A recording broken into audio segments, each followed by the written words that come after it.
It's bagels and lox and capers and onions and tomatoes at Jennifer and Lucas's. You're now 11 weeks? Still having some morning sickness? Describe how you're feeling, Jen. I feel like I have a hangover all the time. Oh. But you're eating nicely. How was your bagel? It's delicious. Mm-hmm. How's your bagel and coffee, Luke? Delicious. Super. And how you doing, Muti? Good. Everything okay? The animals all disappear. Thought I was going to catch them too. Oh, yeah. Penny doesn't like to get her photo taken. She's No. Amish. Chloe doesn't mind though. No. Good girl, Chloe. Well, this is Thomas's house in the country. He's got chickens visiting here. Folka, did you collect the eggs? We're going to have some fresh eggs for breakfast. This is Thomas's deck under construction. This is a brand new house built on the old pilings and platform. 4 bedrooms, 2.5 baths. Everything's under control. There's a whole bunch of chickens under here. There's 3 of them. Yeah. They're free range. Free? Really? Yeah. So you saved it from the chicken pot? It was stuck. It was trapped under there. You mean it couldn't get out the way it came in? Right, because the workers had trapped it by accident. Okay. So we untrapped it. So Mom was ready to put it in the chicken pot? No. We just told him to go home. Look how funny they are. It's gonna go down here, this part, right? Because this is gonna be gravel. Well, this is nice. He's having fun. And this is the city of Atlanta. We're in the East Lake neighborhood, we just determined. This is the bocce ball court here. This is the bocce ball court. Okay. You going to bring your bocce balls over here, Jen? Yeah, he's gonna make it bocce ball. Okay. He's going to do gravel. We can do that. We can do that. Gravel. Rip the grass out. Here's the front of the house. This is where the chicken was stuck underneath the porch here when they first came over. There's Thomas's. Do you need a toilet, Folka? There's the porta potty if you need it. That comes with the house. That was a $200 add-on. And there's the corporals up there holding up the roof. Well, we're leaving tomorrow. And this is what the get ready to pack up for Breckenridge looks like. We got boxes everywhere. Folka's stressed out about all the stuff we need to take, all the stuff she bought. There's Tommy's last, or my gift of the cups and balls. Going back to Tommy, I hope she's got the cigars here for Tommy someplace. Plastic bags and motorcycle stuff because I'm going to buy a motorcycle when I'm there. Tools, a little saw because I'm going to do the molding around the garage. And Folka's done an outstanding job. And by the way, I have another virus, a toast virus on my new laptop, my 1-year-old Hewlett-Packard laptop.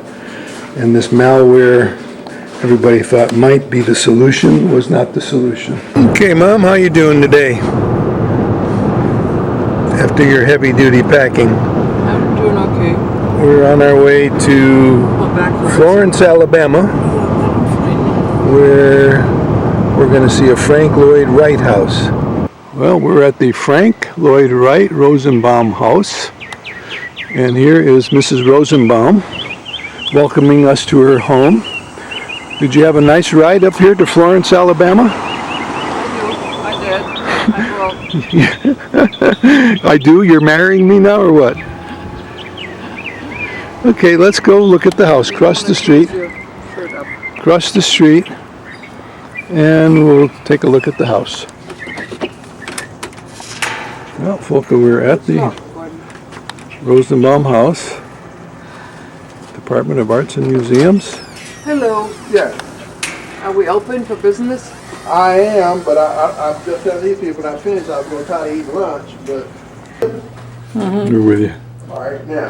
Same corner. The reason I said the tadpole because I had a young lady that was getting a master's at the University of Syracuse, and when I told her, told her tadpole, and she was with her mother, so she was kind of baffled, you know. I said, you know what I'm talking about? That's what went on the tadpole. This is organic architect. He said this was the head of the belly of the tadpole, this was the tail. See, the wall came You remember? What Frank Lloyd Wright said, he said, in the head of the belly of the tadpole, that's where you get all your social ties. He said the tail of the tadpole. But now that wasn't Frank Lloyd Wright's idea. You remember what type of architect I told you this was? I told you it was organic architect, right? Right. From every room back in 1940, the organic thing that I could see would be what? The Tennessee River. That was, you remember the picture I showed you? Mm-hmm. That was his idea. All right? Now, nothing in there now but the air conditioning. Here we have some of Ms. Rosenbaum clothes. My wife was one of the first people down here. Ms. Rosenbaum told her where she had worn some of those. What I used to. And he said, this door is opening wrong. But if you open it back that way, your organic light cut off. Exactly. That's right. This road. No. No, I'm sorry. Is that open? No, wait a minute now. I'm getting... The first Usonian home is a Jacobs house in Madison, Wisconsin. Oh, yeah. The home. And then another thing too is, now the home that I was thinking about, the one closest to us, is the Shaven home in Chattanooga, Tennessee on Crest Road. Which is open to the public? No, it's not open to the public. Okay. But in Florence, Alabama, he started movie theaters in this area. We were called Tri-Cities then. Most shows wasn't in existence. And then too, the dad had a young man working for him by the name of Aaron Green. What Aaron Green did, he drew pictures of coming attractions to the movie theater. You didn't have photocopy machines for that. Another thing Frank Lloyd Wright said, he said everything that he'd ever knew, did, or taught was based on nature. We know that. All right now, yeah. This is typical Frank Lloyd right here. All right now. So cypress wood grows in this area. Yeah. So the home is constructed out of cypress wood, is put together with screws. This is board and batten walls now, here. We have pine the driveway. behind that Car with did some sit under here, material. as you know. Well, we're at the Queen Wilhelmina State Park, about 10 miles west of Mena, Arkansas. Mena for Wilhelmina. We're heading tomorrow to the Talimena, Oklahoma. This thing stretches for about 40 miles across the ridge of these east-west mountain range, one of the few east-west mountain ranges in the country. And I'm just going to do a scan here. Get over to the motorcycle area. Most of them are left. There was about 50 motorcycles here when we arrived. And I just want to capture this signboard here overlooking the mountain range to the south. Queen Wilhelmina Lake, I think, out there in the distance. And this beautiful mountain range. This is there's Arkansas on the left, Oklahoma on the right. And we are going to be doing a cross mountain range tomorrow. There's Lake Wilhelmina, is 1,000 feet. Okay, that's pronounced the Ouachita Mountains.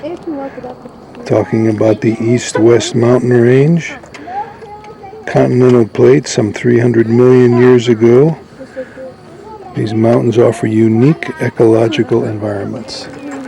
You're not going underneath? I'm not going in the dirt. You've got a beautiful sunny morning in the Ouachita, how's it said? Ouachita Mountains. We're going to do the Lover's Leap Trail Walk right now. I think it was an Indian who got unhappy with his situation and jumped off for love. Well, here is the railroad track, this children's railroad that they built leading to the children's park. And we're going to do this half-mile walk to where the leap gets a bit strenuous. Folk is walking down a pretty steep area here. I'm not having sandals on. Okay, Folk is going to explain what this phenomenon of the east-west mountain or the north-south is. Just a little bit. What is going on here with this north-south? Well, Here. there are different plants. No, I gotta read it. I'm not smart enough. The plants facing the south are different than the plants facing the north slope, because the north slope gets cold, windy weather, very little sunshine, shade. So the north ones only grow white oak, red oak, sugar maple, dogwood, pawpaw, whatever that is, Carolina silver bell, and wild hydrangeas. The south, which gets a lot of sun, gets a shortleaf pine, a post oak, black jack oak, black hickory, and serviceberry. Most of these I have no clue what they are and how they look like. And here is the north slope. This is getting harder, harsher weather. And I'll scan across the road to the Homer Johnson Wildlife Manager area. And look at the south has higher trees, taller trees. Unlike most, here, run east to west with north and south facing slopes. There are over 80 species of hardwood trees in the Ouachita Mountains, and there's only 2 pine tree species. Naturally. Naturally, so people have planted them here.